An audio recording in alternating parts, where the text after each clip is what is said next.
రవీంద్ర రెడ్డి గారు, ఈ అక్రమ మత మార్పిడులు, ఫోర్స్డ్ రిలీజియస్ కన్వర్షన్స్ని ఇప్పుడు మీరు ఇందాక చెప్పారు, టీటీడీ కొండ మీద జరుగుతుంది, చాలా హిందూ పుణ్యక్షేత్రాల్లో కూడా మత ప్రచారం చాలా జరుగుతుందని చెప్తున్నారు. మీరు గమనించినటువంటి అంశాలు ఏంటి? దీనికి మనం ఎలా అరికట్టవచ్చు చివరిగా అని చెప్తారు? ముఖ్యంగా అండి, అన్యమత ప్రచారానికి సంబంధించినటువంటి జీవోలు ఉన్నాయి గవర్నమెంట్లో. 746, 747. 746 వచ్చేసి తిరుమల తిరుపతి ప్రాంతంలో అన్యమత ప్రచారం నిషేధము అని చట్టం ఉంది. 747 వచ్చేసి తెలంగాణ, ఆంధ్ర రాష్ట్రాలలో 18 దేవాలయాలలో అన్యమత ప్రచారం నిషేధం అని చట్టం ఉంది. ఇది దేవాలయానికి 3 కిలోమీటర్ పరిధిలో ఈ 18 దేవాలయాలు. ఇక్కడ చట్టాలు ఉన్నప్పటికీ ఇంతకుముందు పెద్దవాళ్ళు చెప్పినట్టు ఆచరించే వాళ్ళు మనకు అంటే ఈ చట్టం ఉందని చెప్పి ప్రభుత్వం దృష్టికి తీసుకెళ్తే చర్యలు తీసుకునేవాటి లేదు. ఐపీఎస్ ఆఫీసర్లకు కూడా ఈ చట్టాలు ఉన్నట్టుగా తెలియదండి. కొండపైన అన్యమతస్తులు మత ప్రచారం చేస్తుంటే రిటర్న్గా పట్టించాం మేము. తీసుకెళ్ళి ఒక విజిలెన్స్ ఆఫీసర్, ఐఏఎస్ ఆఫీసర్కి అప్పచెప్తే సార్ ఏం శిక్షించాలి చెప్పండి అంటున్నాడు. ఒక ఐఏఎస్ ఆఫీసర్ శిక్ష ఏమున్నాయి చెప్పండి అంటే చట్టాలు, సరైన చట్టాలు హిందువులకు లేవండి.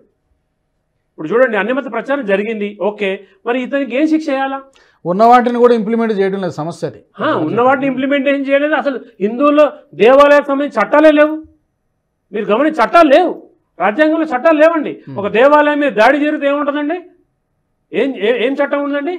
క్లియర్గా ఒక దేవాలయం దాడి జరిగితే అతను ఉద్దేశపూర్వక దాడి చేస్తే సెక్షన్ 34, 224 పెడుతున్నారు. దానికి ఏముందండి? శిక్ష 6 నెలల శిక్ష ఉంది. ఏది చట్టం ఏది మనకి? కాబట్టి రాజ్యాంగం మార్చాల్సిన అవసరం ఉందండి. ఇప్పుడు ఏదైతే మన హిందూ దేవీ దేవతల విషయంలో తులనాడుతున్నటువంటి వారి మీద చట్టాలు లేవు. ఎన్ని జరిగాయండి గత ప్రభుత్వ హయాంలో అయితే ఆంధ్రప్రదేశ్లో కొన్ని వందల సంఘటనలు జరిగాయి. 200 దేవాలయాలు కూల్చేశారు, అంతర్వేదిలో రథం తగలబెట్టేశారు, ఎన్ని విగ్రహాలను కూల్చేశారు, బిట్రగుంట రథం, రామతీర్థంలో రాముల వారి విగ్రహాలు పగలగొట్టారు. ఎన్ని సంఘటనలు అండి. వైజాగ్ లో ఆంజనేయ స్వామి గణపతి దేవుడికి అశుద్ధం పూసారండి. ఇంతవరకు చర్యలు లేవు. ఈ ప్రభుత్వం వచ్చినా అదే చేస్తుందండి. చూస్తూ కూర్చున్నారు. ఎవరేం చేస్తున్నా కేవలం రాజకీయం అంతా కూడా ఓట్ బ్యాంక్ రాజకీయం జరుగుతూ ఉందండి. హిందూ మారాల్సిన అవసరం ఉందండి. జాగో హిందూ జాగో అని ఎన్ని హిందూ సంస్థలు చెప్పినా హిందూ నిద్రపోవట్లేదండి. నిద్రపోతున్నట్టు నటిస్తూ ఉన్నాడు. హిందూ మేల్కోవాలా, మేల్కో హిందూ మేల్కో అంటే పడుకున్నాడు లేపొచ్చు, మేల్కున్నాడు చెప్పొచ్చు, కానీ పడుకున్నాడు నటిస్తున్నాడికి ఏం చెప్తాం? అలాంటి పరిస్థితుల్లో హిందూ సమాజం ఉంది. కాబట్టి చట్టాలు మార్చాల్సిన అవసరం ఎంతైనా ఉందండి.